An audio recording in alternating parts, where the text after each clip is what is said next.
నిబంధనల మేరకే నిర్దేశిత గడువులోగా బదిలీలు చేపట్టాలని తిరుపతి జిల్లా కలెక్టర్ డాక్టర్ ఎస్ వెంకటేశ్వర్ పేర్కొన్నారు.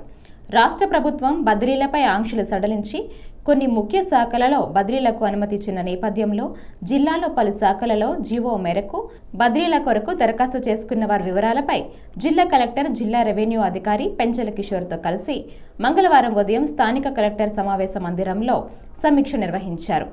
ఈ సందర్భంగా కలెక్టర్ మాట్లాడుతూ బదిలీల నిబంధనల మేరకు 5 సంవత్సరాలు పూర్తయిన వారు కంపల్సరీ బదిలీ, రిక్వెస్ట్ బదిలీల తదితర అంశాలు ప్రభుత్వం నుంచి అందించిన ట్రాన్స్ఫర్ జీవోలోని నిబంధనల మేరకు చేపట్టాలని సూచించారు. ఎలాంటి అవకతవకలకు ఫిర్యాదులు తావు ఉండరాదని సూచించారు.